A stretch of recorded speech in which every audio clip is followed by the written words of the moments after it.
ভয়াবহ ট্রেন দুর্ঘটনা এবং সেই ট্রেন দুর্ঘটনা আজ 7 সকালে ঘড়ির কাঁটায় 8:45 ঠিক তখনই দুর্ঘটনা বলেই জানা যাচ্ছে। এবং যে দুর্ঘটনা আপনারা দেখলেন, রাঙাপানি স্টেশন ছেড়ে যখন বেরিয়ে এলো এই ডাউন কাঞ্চনজঙ্ঘা এক্সপ্রেস এবং তারপরেই এই মালগাড়ি, সেই মালগাড়ি সপাটে ধাক্কা মারলো কাঞ্চনজঙ্ঘা এক্সপ্রেসের পিছনে।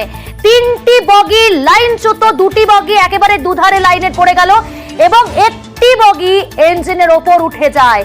সেই ছবি আপনারা দেখতে পাচ্ছেন, ভার্চুয়ালি আমরা দেখাচ্ছি সেই ছবি, ভার্চুয়াল প্রেজেন্টেশনের মাধ্যমে আমরা বুঝিয়ে দিচ্ছি আপনাদের। এবং আহতদের ইতিমধ্যে উত্তরবঙ্গ মেডিকেল কলেজে নিয়ে যাওয়া হয়েছে, সেখানে তাদের চিকিৎসা চলছে।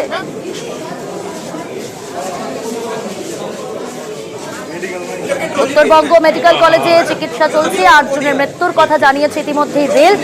আহতের সংখ্যা কিন্তু 25 থেকে 30 জন। সেখান থেকে সরাসরি রয়েছে আমাদের প্রতিনিধি চঞ্চল। চঞ্চল, তোমার কাছ থেকে জানার চেষ্টা করব এখনো পর্যন্ত সর্বশেষ কি জানতে পারছো হাসপাতাল সূত্রে? কতজন ভর্তি রয়েছেন, কতজনের চিকিৎসা চলছে? দেখো, হাসপাতাল সূত্রে যেটা খবর পাওয়া গেছে যে এখনো পর্যন্ত কিন্তু 40 জন এই হাসপাতালে কিন্তু চিকিৎসাধীন রয়েছে। তাদের মধ্যে বেশ 5 থেকে 10 জনের অবস্থা কিন্তু আশঙ্কাজনক রয়েছে, সেটা হাসপাতাল সূত্রে জানা গেছে। তবে এখনো পর্যন্ত যা মৃত্যু সংখ্যা হাসপাতাল যে কর্তৃপক্ষ রয়েছে তারা কিন্তু 8 জন বলছেন। তবে বেসরকারি ভাবে যা জানা যাচ্ছে যে 15 জনের মতন মারা গেছে, এমনটা কিন্তু বেসরকারি ভাবে জানা গেছে। তবে তোমাকে জানিয়ে রাখি যে মৃত্যুর খবর পেয়ে কিন্তু আত্মীয়রা, যারা আত্মীয় পরিজনরা রয়েছে তারা কিন্তু হাসপাতালে ছুটে আসেন এবং কান্নায় ভেঙে পেয়েছেন। গোটা এলাকা যেটা মানে একেবারে হাসপাতাল চত্বরের জন্য আকার দেখা গেছে। তবে যা পরিস্থিতি এবং যা রয়েছে এবং যেটা হাসপাতাল সূত্রে যেটা খবর রয়েছে যে এখানে যে চিকিৎসা ব্যবস্থা করা হয়েছে একবারে যাতে কোনো রকমের খান্তি না থাকে সেদিকে কিন্তু নজর রাখা হচ্ছে। এবং পাশাপাশি দুর্ঘটনার খবর পেয়ে কিন্তু যে স্বেচ্ছাসেবী সংগঠনগুলো রয়েছে তারাও কিন্তু এখানে উপস্থিত হয়েছেন এবং সমস্ত রকম সহযোগিতার হাত বাড়িয়ে দিচ্ছেন স্বেচ্ছাসেবী সংগঠনগুলো। তো সব মিলিয়ে কিন্তু যেটা হাসপাতাল সূত্রে যেটা জানা গেছে যে এখনো পর্যন্ত 40 জন জখম অবস্থায় তারা কিন্তু চিকিৎসাধীন রয়েছে এবং 8 জনের মৃত্যুর খবর পাওয়া যাচ্ছে। বেশ, পরিস্থিতির উপর নজর রাখো, তুমি সেখানে রয়েছো, থাকো। আমি আবারও তোমার কাছ থেকে আপডেট নেব। আবারও তোমাকে ধন্যবাদ চঞ্চল।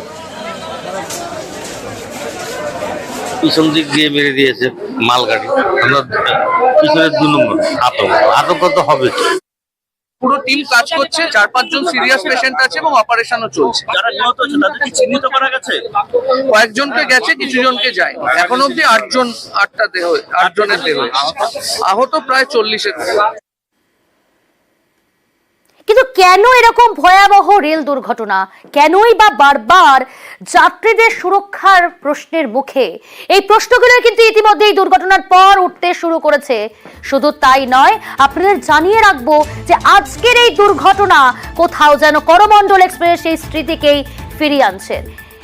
আসবো এই প্রশ্নের উত্তর খোঁজার চেষ্টা করব। তবে সিপিআরও কি জানাচ্ছেন একবার শুনিয়ে নেব আপনাদের। এইসব ট্রেনগুলি ডাইভার্ট হচ্ছে, তার মধ্যে উল্লেখযোগ্য হলো গুয়াহাটি থেকে সরাইঘাট এক্সপ্রেস 1, 2, 3, 4, 6। এই ট্রেনটি আলোয়াবাড়ি, শিলিগুড়ি, বাগডোগরা হয়ে আসবে। অপর একটি ট্রেন 1, 2, 3, 1, 2, 5, 1, 0 গুয়াহাটি থেকে ব্যাঙ্গালোরগামী যে ট্রেন সেটিও আলোয়াবাড়ি, বাগডোগরা, শিলিগুড়ি হয়ে আসবে। NJP Vande Bharat, NJP Howrah Vande Bharat express 22302, এই ট্রেনটিও শিলিগুড়ি, বাগডোগরা, আলিপুর, আলোয়াবাড়ি হয়ে আসছে। এই রুটটি ডাইভার্ট হয়েছে। 22302 new Jalpaiguri Howrah Vande Bharat express diverted রুটে আসবে। এই রুটটি হলো শিলিগুড়ি, বাগডোগরা এবং আলোয়াবাড়ি হয়ে। 15962 কামরূপ এক্সপ্রেস, এই ট্রেনটিও শিলিগুড়ি, বাগডোগরা, আলোয়াবাড়ি হয়ে আসছে। অপর আরেকটি ট্রেন 13148 উত্তরবঙ্গ এক্সপ্রেস, এই ট্রেনটিও আজ নির্ধারিত রুটে না এসে শিলিগুড়ি, বাগডোগরা এবং আলুয়াবাড়ি হয়ে আসবে। সেই ট্রেনটি 12:40 ওখান থেকে রওনা হয়েছে এবং 8টা থেকে 8:30টার মধ্যে আশা করতে পারি আমরা শিয়ালদা ঢুকে যাব। কি তার স্কেডিউল স্টেশনগুলো মানে হল্ট করতে করতে আসবে আশা করা যায়। কোন কোন জায়গার প্যাসেঞ্জার সবচেয়ে বেশি প্যাসেঞ্জার কিছু কিছু আমরা দেখছি এটা যে মালদায় আছে কিছু প্যাসেঞ্জার, বোলপুরেও আছে কিছু প্যাসেঞ্জার, শিয়ালদায় তুলনামূলকভাবে কম। আচ্ছা, শিয়ালদা থেকে যে ট্রেনগুলো যাচ্ছে বা হাওড়া থেকে যে ট্রেনগুলো সেই যাচ্ছে, ট্রেনটা এখনো কনফার্মেশন আসেনি, আসলে আমরা জানিয়ে দেবো। কিন্তু যে ট্রেনগুলো দেখুন ঘটনাটা ঘটেছে তো এনজেপি এলাকায়, শিলিগুড়ি এলাকায়, সেইখান থেকে যে ট্রেনগুলো পেছনে ছিল সেই ট্রেনগুলোকে অতি অবশ্যই ডাইভার্টেড রুটে না নিয়ে আসলে ট্রেনগুলো। পূর্ব রেলের সিপিআর ও কৌশিক মিত্র বক্তব্য আমরা শোনালাম। একই সঙ্গে আপনাদের যে কথাটা বলছিলাম যে অনেকগুলো প্রশ্ন কিন্তু এই দুর্ঘটনাকে কেন্দ্র করে সামনে উঠে আসছে।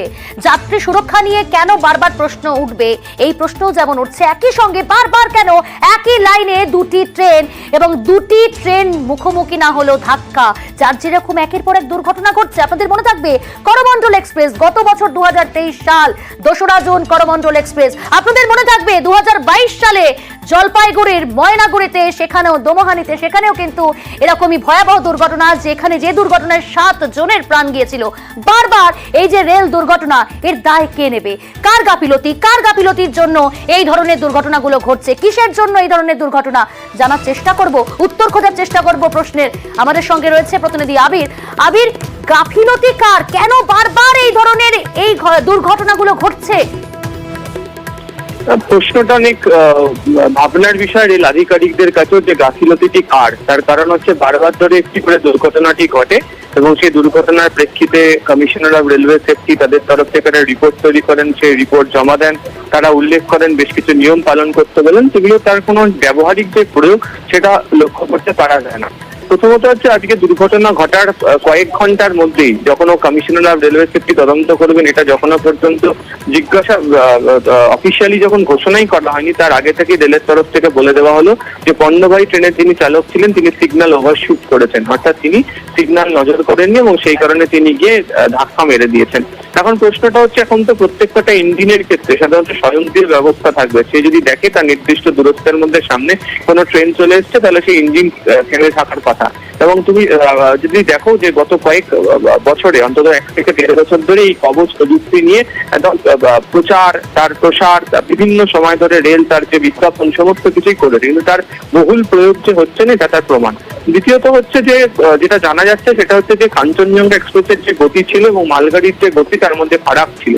এবং কাঞ্চনজঙ্ঘা এক্সপ্রেস যখন ওই লাইনে রয়েছে এবং সেই একই লাইনে যখন মালগাড়ি যখন চলে এসছে, তার কারণটা কি? সেক্ষেত্রে দাঁড়িয়ে সিগন্যাল পয়েন্টের কোনো ত্রুটির কথা বারবার ধরে উঠে আসছে, যে পয়েন্ট ত্রুটির কারণে বা সিগন্যালিং এর ত্রুটির কারণে একই লাইনে দুটি ট্রেন, কিন্তু সেই গাফিলতির দায় কে নেবে সেটা এখনো পর্যন্ত নির্দিষ্ট করে বলা হয়নি। তাই প্রথম থেকেই রেলের তরফ থেকেই গোটা ঘটনাটা নিয়ে যেদিকে আঙুল তোলা হচ্ছে, সেই আঙুলের ক্ষেত্রে তারা বলছেন যে ট্রেনের যিনি চালক ছিলেন সেই ট্রেনের চালক তিনি সিগন্যাল ওভারশুট করে গিয়েছেন।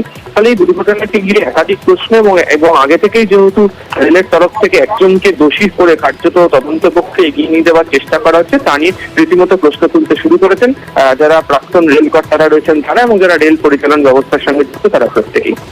বেশ।